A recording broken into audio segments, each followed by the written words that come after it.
నమస్తే. Welcome to top story. Telugu రాష్ట్రాల్లో ఇప్పుడు ఎక్కడ చూసినా ఒకటే చర్చ. వైఎస్ కుటుంబంలో ఆస్తుల రచ్చ. ఒకప్పుడు జగన్ వదిలిన బాణం అన్న షర్మిల ఇప్పుడు చంద్రబాబు చేతిలో ఆయుధంగా మారారా? ఒకప్పుడు రాష్ట్రమంతా తిరుగుతూ జగనన్న బాణం అని చెప్పుకున్న చెల్లెలు ఇవాళ అదే అన్నను కళంకం అని విమర్శిస్తుంటే అభిమానులు విస్తుపోతున్నారు. అసలు వైఎస్ఆర్ కుటుంబంలో ఏం జరుగుతోంది? జగన్ చెల్లెలికి నిజంగానే అన్యాయం చేశారా? లేక షర్మిలే అన్నను టార్గెట్ చేస్తున్నారా? అసలు వైఎస్ జగన్ సంపాదించిన ఆస్తిలో షర్మిలకు వాటా అడిగే హక్కుందా? ఇన్నాళ్ళు మౌనంగా ఉన్న తల్లి విజయమ్మ ఎందుకు లేఖతో రంగంలోకి దిగారు? ఈ గొడవ వెనకున్న అసలు ధర్మం ఏంటి? న్యాయం ఎవరి వైపు ఉంది? దీని గురించే ఇవాల్టి మన టాప్ స్టోరీలో చూద్దాం.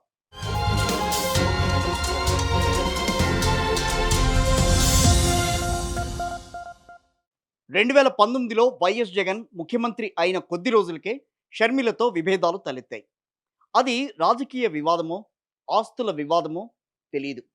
అన్నా చెల్లెళ్ల మధ్య మాత్రం విభేదాలు చోటు చేసుకున్నాయి. దీంతో షర్మిల కొంతకాలం సైలెంట్గా ఉన్నారు.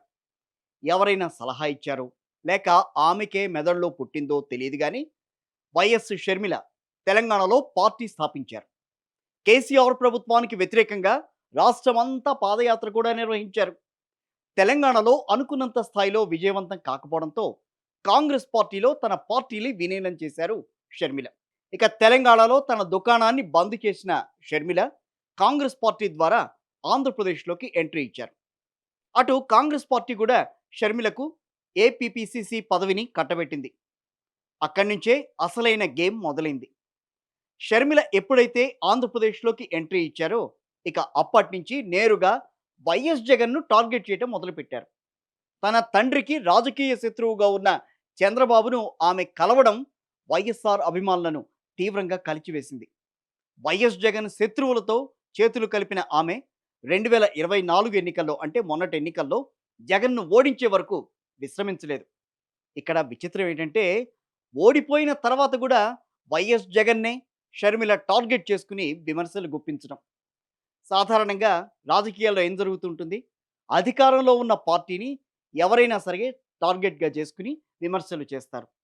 కానీ ఓడిపోయి 11 సీట్లకే పరిమితమైన వైఎస్ జగన్‌ను టార్గెట్ చేయడం ద్వారా షర్మిల మోటివ్ ఏంటనేది క్లియర్‌గా బయటపడింది.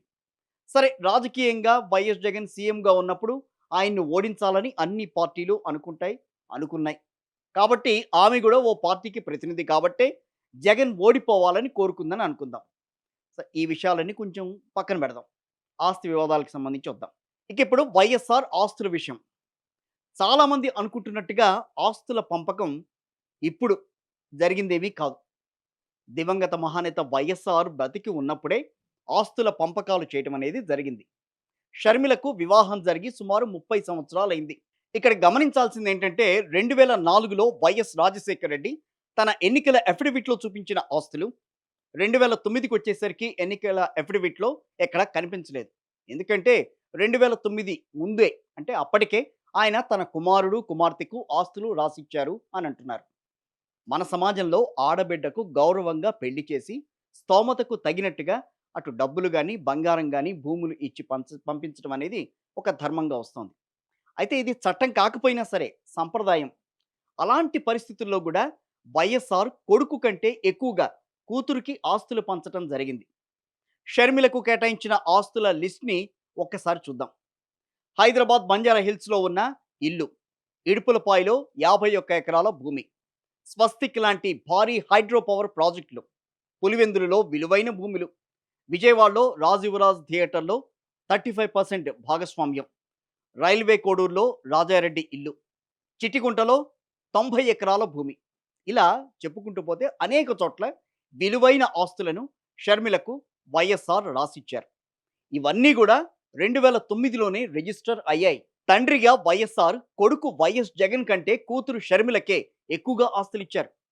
అప్పుడు వైఎస్ జగన్ దీనిపై ఎటువంటి అభ్యంతరం వ్యక్తం చేయలేదు, బయట చెప్పనూ లేదు, ఏమీ మాట్లాడనూ లేదు. నా చెల్లికే కదా ఇచ్చింది అని అనుకున్నారు. మరి అన్నీ తీసుకున్న తర్వాత కూడా ఇప్పుడు అన్యాయం అని ఏ నోటితో అంటున్నారు? ఎవ్వరికీ అర్థం కావట్లేదు ఈ విషయంలో. ఆస్తుల పంపకం ఎప్పుడో అయిపోయినా సరే వైఎస్ జగన్ అన్నగా తన ప్రేమను చాటుకున్నారు. జగన్ జైల్లో ఉన్నప్పుడు వైఎస్ఆర్ కాంగ్రెస్ పార్టీని షర్మిల తన భుజాలపై మోసుకుని ముందుకు తీసుకెళ్లారని చెప్పడంలో ఎటువంటి దాపరికం లేదు. ఆనాడు షర్మిల గనక ముందుకు రాకపోయి ఉనుంటే ఈనాడు వైఎస్ఆర్ కాంగ్రెస్ పార్టీ ఉండేదే కాదని చెప్పడంలో ఎటువంటి సందేహం లేదు. ఆ సానుభూతో మరేదో తెలియదు గాని వైఎస్ జగన్ సొంతంగా కష్టపడి సంపాదించిన ఆస్తుల నుంచి కూడా షర్మిలకు 230 కోట్లకు పైగా నగదు బదిలీ చేశారట. ఇంకా ఇస్తానని కూడా ఒప్పందం చేసుకున్నట్టు తెలుస్తోంది. వైఎస్ జగన్ తన చెల్లి షర్మిలకు ఈడీ అటాచ్మెంట్లో ఉన్న ఆస్తుల్లో వాటా ఇస్తానంటూ ఒప్పందం చేశారు. జగన్ షర్మిలకు ఇస్తానన్న ఆస్తుల వివరాలేంటో ఒకసారి చూద్దాం. భారతీ సిమెంట్‌లో 40%, సాక్షి మీడియా సంస్థలో 40%, సరస్వతి పవర్ అండ్ ఇండస్ట్రీస్‌లో 100% వాటా ఇస్తాను అంటూ వైఎస్ జగన్ ఒప్పందం రాశారు. ఈడీ వివాదం పూర్తయిన తర్వాత ఒప్పందంలో రాసుకున్న విధంగా ఆస్తులు ఇస్తానని జగన్ మాట కూడా ఇచ్చారట. ఇది వైఎస్ జగన్ దయాగుణానికి ఒక నిదర్శనంగా చెప్పుకోవచ్చు. ఎందుకనంటే ఒక్క అడుగు స్థలం తగ్గితేనే సొంత అన్నదమ్ములను హత్య చేసే ఈ రోజుల్లో తనకంటే చెల్లెలకే ఎక్కువగా ఆస్తులు రాసిచ్చిన మౌనంగా ఉన్న వ్యక్తి వైఎస్ జగన్. అంతేకాదు తాను సంపాదించిన ఆస్తుల్లో కూడా వాటా ఇచ్చిన గొప్ప త్యాగశీల ఆయన. జగన్ నుంచి షర్మిలకు అక్షరాల 230 కోట్లు బదిలీ అయ్యాయి. ఇది మేం చెప్తున్న మాట కాదు, షర్మిల తన అఫిడవిట్లో చూపించిన లెక్కలివి. ఓవైపు అన్న డబ్బులు ఇస్తుంటే మరోవైపు షర్మిల చంద్రబాబుతో చేతులు కలిపి అన్న వ్యక్తిత్వాన్ని దెబ్బతీసే ప్రయత్నం చేస్తున్నారు అని వైసీపీ నేతలు ఆరోపిస్తున్నారు. అసలు వివాదం ఎక్కడ మొదలైందనంటే సరస్వతి పవర్ షేర్ల విషయం. ఇప్పుడు సిబిఐ కోర్టులో ఉంది ఆ వ్యవహారం. అది తెలిసి కూడా సరస్వతి పవర్ షేర్లను తన పేరు మీదకి బదిలీ చేయాలని వైఎస్ జగన్ను ఒత్తిడి చేస్తున్నారట షర్మిల.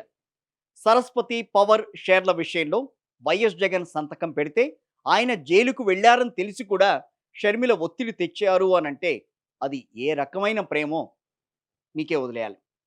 అప్పుడే వైఎస్ జగన్ ఒక కీలక నిర్ణయం తీసుకున్నారు. రాజకీయంగా తన ఓటమిని కోరుకుంటూ తన రాజకీయ ప్రత్యర్థులతో షర్మిల చేతులు కలపడంతో వైఎస్ జగన్ షర్మిలకు ఇస్తానన్న వాటాలను వెనక్కి తీసుకున్నారు. సాధారణంగా అంతే కదా, తోడబుట్టిన చెల్లెలే తన మీద ఆ రకంగా ద్రోహం చేస్తుంటే ఎవరు ఏ అన్నయ్య మాత్రం ఊరుకోగలరు. సో అక్కడ జరిగింది అదే. మనం మాట్లాడుకోవటం కాదు, అక్కడ జరిగిన వ్యవహారం అది. ఇక తల్లి విజయమ్మ విడుదల చేసిన లేఖ ఇటు వైఎస్ఆర్ అభిమానులను తీవ్రంగా కలిచివేసింది. విజయమ్మ షర్మిల పక్షాన నిలబడడం వెనుక ఆమె ఒత్తిడి స్పష్టంగా కనిపిస్తోంది.